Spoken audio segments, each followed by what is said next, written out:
DDS Duterte supporter to ginipit. Ipapadala raw sa dahig. Ngayon po, pakinggan natin directly from the horse's mouth kung ano nangyari kahapon. Palakpakan natin ang isang maisog na babae, Ate Rachel Calle.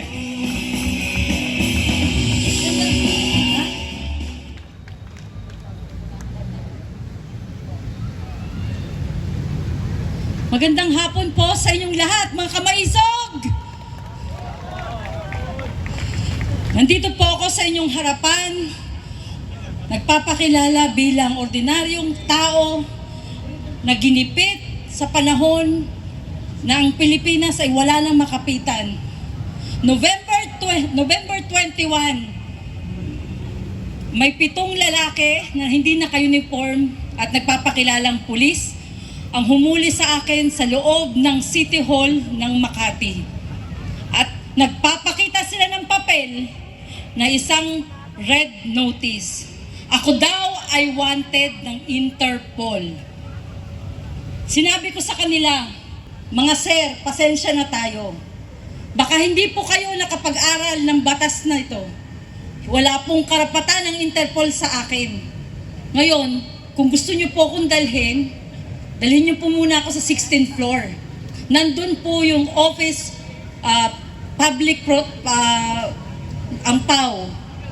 Pagdating ko po doon sa opisina namin ng prosecutor, ang sinasabi nitong 7, hindi po pwede. O sige, dalhin niyo po ako sa 15th floor. Nandun naman po yung RTC. So that is Regional Trial Courts. Hindi lang isang korte, maraming korte. Hindi nila ako binigyan ng pagkakataon. Ako daw po ay nahanap na ni General Torre at ni Lacanilaw at gusto po nila akong dalhin doon diretso. From the elevator, dinala ako sa krame. Sabi nila sa akin, ma'am, itabi mo na yung cellphone, yung mga gamit mo. Sinabihan ko sila, sir, ba't ganito? Hindi, wala po akong kasalanan. Hindi ako pupunta doon sa Dubai. Bakit ako may kasalanan na ganito? Bakit niyo ako dinadala? Dahil dito sa isang photocopy, isang Xerox ng Interpol Red Notice.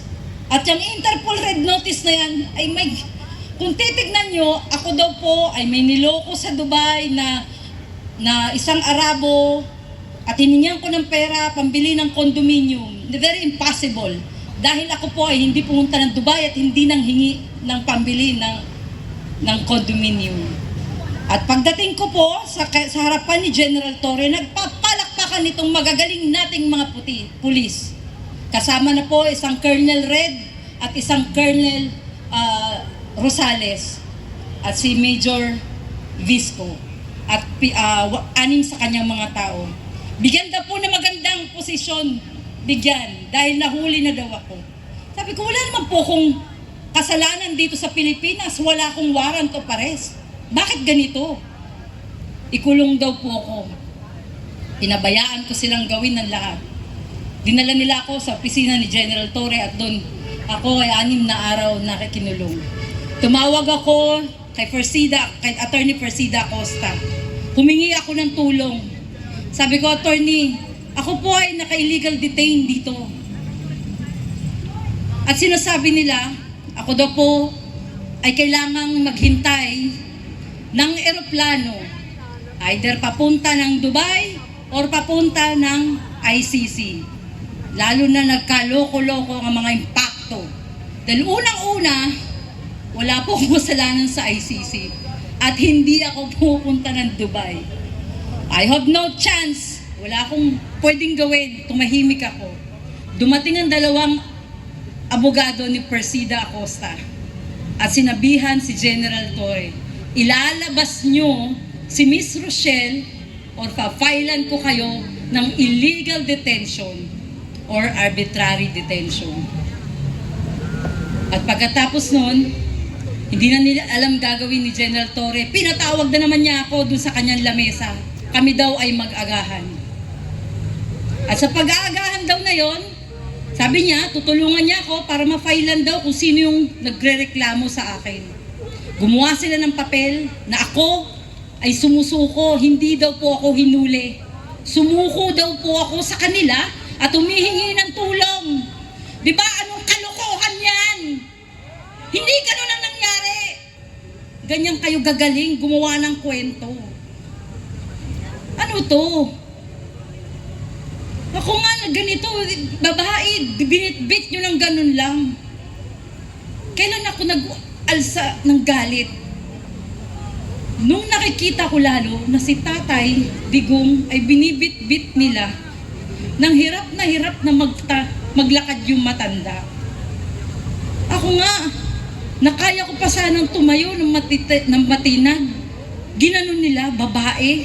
Si Tatay Digong matanda. Ibig sabihin guys, pati kayo, kaya nilang gawin araw-araw. Gagawa nila kayo ng mali. Gagawan kayo ng kalukuhan na kwentong kutsero na mga fake na kaso at bibit-bitin kayo at dadalhin kayo doon sa Hague. Hindi ba nakaka-alarma na itong sitwasyon natin? Wala akong magawa kundi paglaban ang nararamdaman ko bilang Pilipino kasi putang ina ang gobyernong ito! Natutulog lang! Putang ina ang gobyernong ito nung ginawa niyo sa amin! Kami na mamamayang mahirap o ultimo, kami dapat pagtanggol yung mga pulis! Kayo ang gumawa ng ganito sa amin! Araw-araw, mga kababayan, ako ay nagtatakot sa kalagayan ng pamilya ko. Binabalik-balikan nila kami sa bahay ko. At sinasabi sa amin, tanggapin nyo na kung ano inaalok namin. Ano bukas? Sa makalawa, eto na lang tayo. Bongbong, ano pa to? Hindi ito presidente binoto ko! Hiyang-hiya ako! Araw-araw tayong ganito, natatakot sa mga taong yan, imbis na kayo magtanggol sa amin. Natatakot na may magsalita rito. Kung iniisip ko maya't-maya habang tumatakbo ko dyan, habang nagmamaneho ko, may papatay na lang sa akin. Sinong kalaban ko? Si General Torre na walang katakot-takot, siyang batas? Hindi niya iniisip may konstitusyon tayo. Bakit siya nasusunod dito? Bakit pa siya nasusunod? Hindi ito ang gusto namin. Ang ginusto ng Pilipino, ng nakararaming Pilipino, ang progresibong Pilipinas. Kinawawa nyo ng mga OFW. Hindi na rin usapin dito ang si Presidente Duterte. Si Presidente Duterte ay simbolo lang natin. Ano pa mangyayari kung araw-araw ganito ginagawa sa atin? Di ko alam kung hanggang saan ako paglalaban. Di ko alam. Pero ang ginagawa ko na lang, pilit ko magsalita, ipinapaalam ko sa bawat isa sa inyo na ako ginanito, pati kayo araw-araw po pwede. Hindi ako nagdadrama dito, hindi ko kailangan yan. Wala akong pera, wala akong pinatago. Kahit ngayon, patayin niyo ako. Ano pa mawawala sa isang katulad ko? Binusabos nyo na ako eh. Nilagay nila ako sa kwarto nila. At bawat darating itinuturo ako, nadadalhin ako sa Hague. Na naghihintay na ako ng eroplano para dalhin doon. Natutulog ako sa opisina ni General Torre na ang nakasahig lang sa akin ay karton. 6 na araw, 6 na gabi yun. Pero sila, yung mga nandyan sa CIDG, yung kakapal na buka, kung tumingin sa'yo, kala mo ikaw ang may utang na loob sa kanila. Hindi ko na alam saan ako pupunta. Hindi ako nanghihingi ng pera kahit kanino. Ang hinihingi ko sa inyo ay paglaban nyo ang pagka-Pilipino ninyo. Wala na tayong pag-asa. Ayokong mawala ng pag-asa ang mga anak ko. Ayokong mawalan kayo ng pag-asa. Lumaban tayo. Ipaglaban natin ang kasarinlan natin na pinaglaban na ng mga Pilipino noon.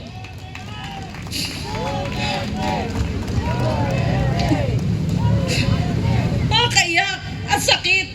Pero hanggang kailan tayo gaganituhin ng gobyernong binoto natin? At ang namamayani ngayon yung mga tao na kinaayawan natin noon. ang mga oligarkiya na patuloy dyan na minamanipula ang ating gobyernong bangag.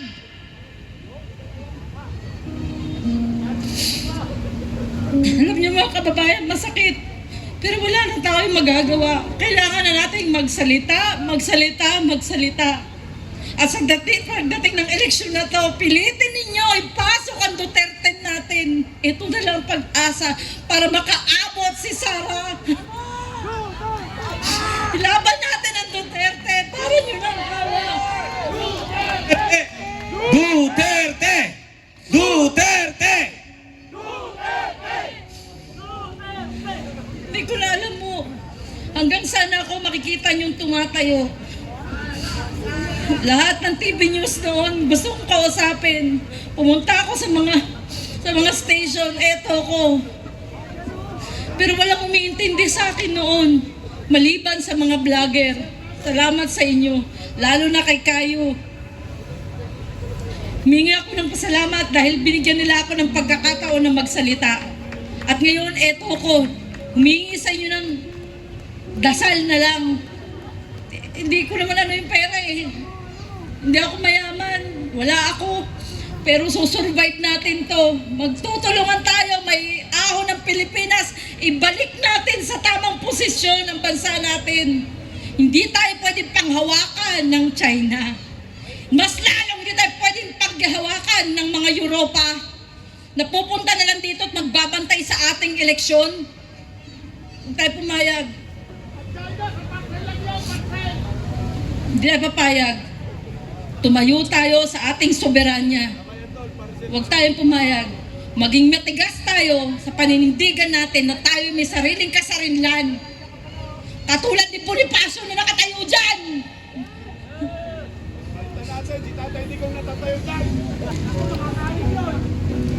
Mga kababayan, ang pag-asa na lang natin ay ang darating na eleksyon.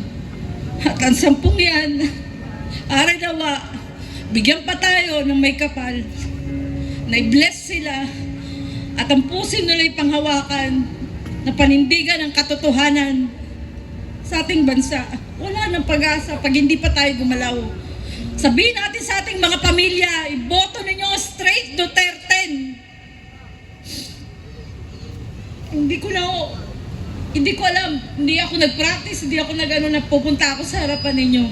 Pero makikita ninyo, nandun na tayo, in-entertain na tayo ng media. Salamat sa mga social media, influencer, kay Ma'am Yumi, kay Sir Kayo, binigyan niyo ako ng time. At binigyan na tayo ng panahon ng Philippine Star, nandun tayo sa Philippine Star. Ipakulong natin yan, si Torre. Ipakulong natin yan si General Torre.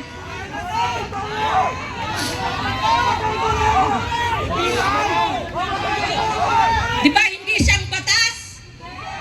Hindi siya may-ari ng Pilipinas. Huwag mo subukan! Masisira ang buhay mo!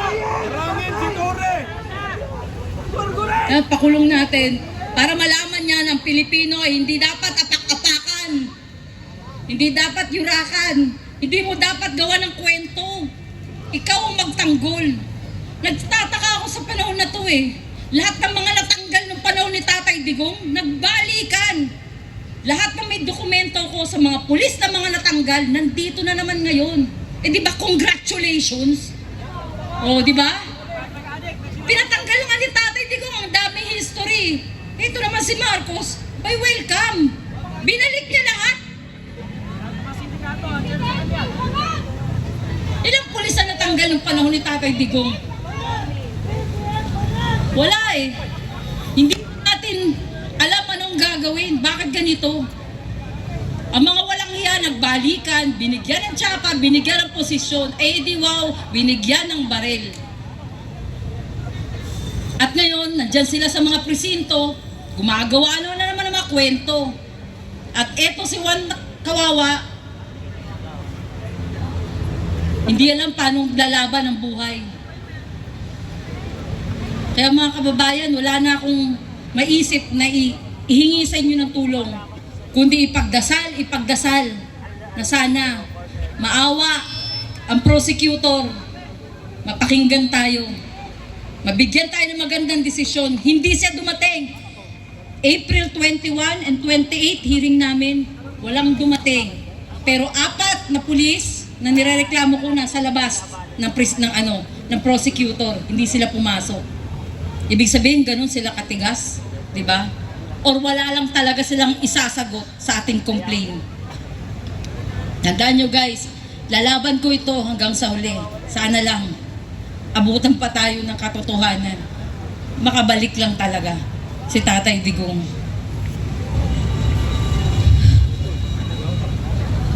Di ko alam kung nasa ng kalaban ko eh. Sabi ko nga baka bigla ko i-sniper dun eh.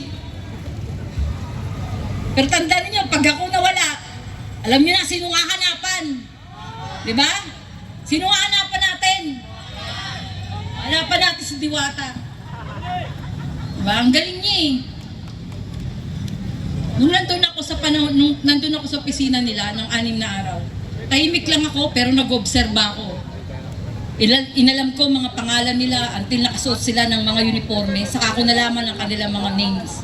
At yun, ilagay ko sa complaint ko. Kompleto tayo ng ebidensya at sana bigyan tayo ng panahon dahil ang mga dokumentong nandun ng mga nakita ko, nakalinya na doon si General Bantag, si Tatay Digong, si Harry Roque, lahat ng kalaban nila, pinila na nila doon. Kaya ano nangyayari ito, alam ko na, mangyayari talaga yun. Mangyayari ang panahon na dudukutin nila isa-isa, ginawa na lang nila kaming sample. Sa papel namin na binalabas nila Kanilaw, 4 kaming Pilipino, isang Chinese, isang Jordanian. Ang may pirma, si General Torre at si Lacanilaw. Sa 4 na Pilipino, sabay-sabay kaming hinanap nung araw na yon. November 19, pinagpupuntahan na kami. Yung 2 pinuntahan sa condominium. Bakit hindi sila hinuli? Tanong nyo. Nagbigay sila ng 200,000 each para hindi sila kunin. Eh ako, lumaban ako. Hinuli nila ako. Kinuha nila ako. Sabi na, sumama ka na sa amin ma'am para hindi na tayo magka-anuhan dito. Magkapwersahan pa dito. Napilitan akong sumama. Kahit labag sa kalooban ko.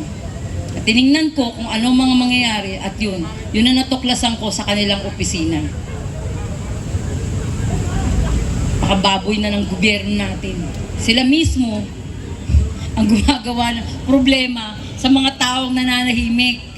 Kaya kayo, mag-ingat kayo at patuloy na magsalita laban sa gobyernong ito. Magsalita kayo na magsalita. Ingatan natin ang bawat galaw natin. Dahil baka yan ang gamitin nila para magdeklara ng martial law. Yan ang iwasan natin. Salamat po.